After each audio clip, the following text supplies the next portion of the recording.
Hi guys, this is Mike here over in Taiwan. I think sometimes with kind of these vlog things, a lot of us, we overthink it. We think about, okay, well, I'm going to say this or say some hook or like whatever it is, right? But I just like spend my time here just talking about my life in Taiwan. Super hot today. I hope you don't live in a high-rise apartment like I do, because it's like an oven burning over here. But as long as you turn on a little bit of aircon, have a little bit of fan, I think you're probably good to go.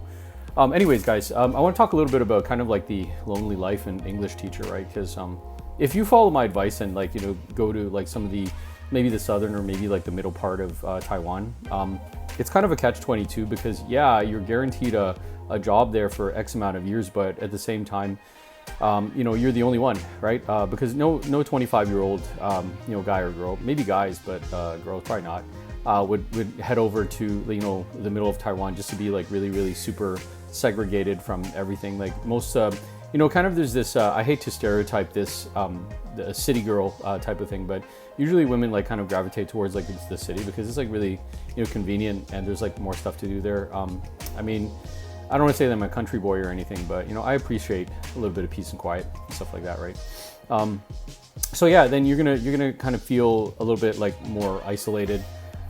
If you're like one of those lucky guys that you do have like your master's degree or like a degree in education or something, yeah, you can go to like one of those places like a private school or maybe like a regular school, and those are like kind of those jackpot jobs because you're going to be working there from 9 to 5, and I think probably for the most part the people that own the school, they want somebody who's going to be there for X amount of years. I just had to stop that for a second, just make sure that everything's recording okay. But anyway, so yeah, like I was saying, you're gonna be like working with some of the same people for whatever years, and probably like look at your job again, reevaluate, probably in like 5 years or like whatever it is. I had a friend of mine actually over in South Korea who he didn't have an educational degree, or maybe he did. He was really lucky though because he got himself a job in Seoul in like one of these. It was like a regular elementary school job, and I think he probably went back to the States because I like went and checked his Facebook and stuff, and I think he got married. But and I don't think that like anybody is on Facebook anymore. I mean, that's just my opinion, but they are in Taiwan. So if you want to do some activities, find some like other expats, like just do some stuff, then you're gonna have to be on Facebook. So yeah, you're gonna be. I think it's kind of like this new generation of expats that I've seen that. They kind of do the whole like teach English in Taiwan thing for maybe like a year, at most maybe 2, and then they say, oh, that was like the worst experience of my life. And I get that though, because there's so many kind of like aspects. If you're not the type of person who can sit around by yourself and like do things by yourself like for a while, and who needs like constant kind of reassurance that like everything is okay, the type of person who's like always on the video and those types, like you're gonna see them over the convenience store, like Family Mart, 7-Eleven, and they're like on video with people back home, either speaking English or speaking like their native tongue, and like okay, that's to me it's just weird because they're trying to extend that whole experience to like people back home. Like, look at me, like what I'm doing over here, and I'm not saying that you like have to be like me, just by myself in my own little world, going over to like the pharmacy or just looking at stuff and not broadcasting my life to everybody. But at the same time, I feel it's a little bit of like an overcompensation. But anyway, neither here nor there. I think people they get really tired of doing that eventually. So you should probably like I saw like some group they're doing like a little bit of salsa dancing and stuff like that. Find some other expats who are kind of in the same situation. It would probably make more sense. Okay, let me kind of step back a little bit. There's kind of like this like minority of like, I guess like women expats who they're always like dating.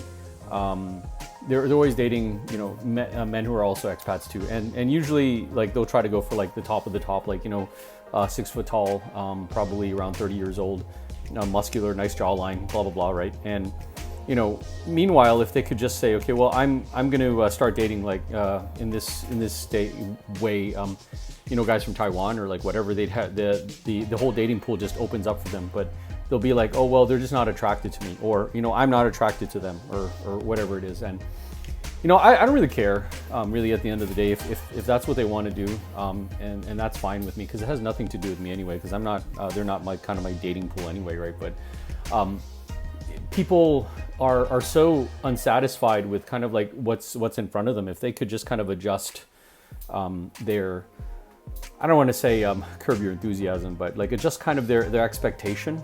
There's kind of like a huge epidemic right now, like over in, well, not really, like, I don't want to say epidemic, maybe like the translation may get like wonky or something, but there's kind of this huge problem over in mainland China right now, because there's like these 35, 40-year-old women, and they're basically pricing themselves out of the market, because they're like, okay, well, I have my own job, I have my own things, I have like all these whatever going for me, house, car, and I expect that there's going to be somebody who's equal or like a higher level, 40, maybe 50 years old, who wants the same, who wants a life together and blah, blah, blah, right? But usually guys who are like 40, maybe even 50 years old, they want somebody who's like 25 or like whatever it is. So because they want to like start a family right away, right?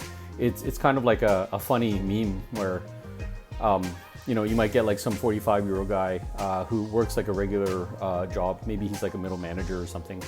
And, he's more interested in like, I guess the assistant manager over at a fast food restaurant than somebody who's like at work. They don't care about equality. They care about femininity. They care about,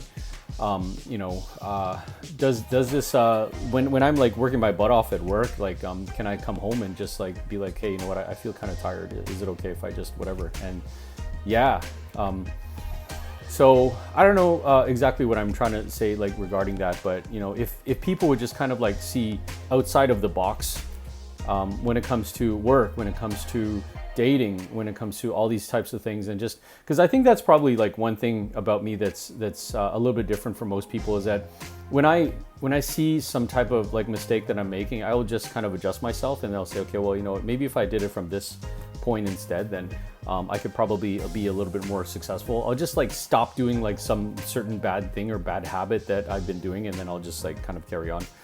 But not everybody is necessarily like that. I'm not necessarily saying that you should be like me, but if you're the type of person that you're getting mad all the time, or you feel like you're sad all the time, it's kind of like you're living life based on like the way that you feel, and then you're just going to be like in this like circle for a long period of time, and if that's your deal, then that's okay.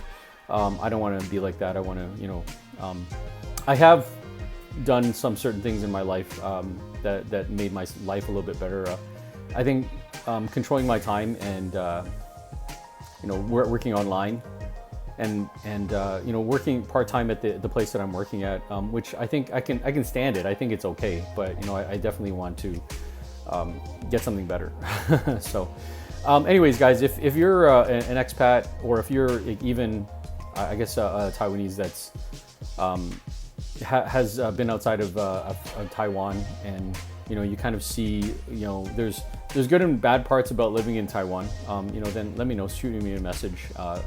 Let me know what you think about like some certain things. I think the more that and without like kind of ranting and without like complaining about like whatever it is, because there's so many good things about Taiwan too, that you don't have to like spend your time just ranting about maybe my job sucks, or like I don't have a girlfriend, or blah blah blah, right? Like just find something else. If you don't have a girlfriend, then go hiking. If you think that your job sucks, then go work online or something like that, right?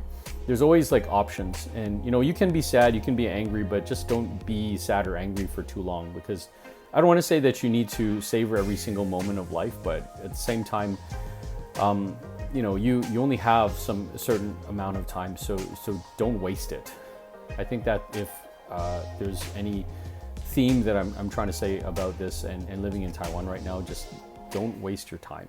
I'll see you guys later. Bye.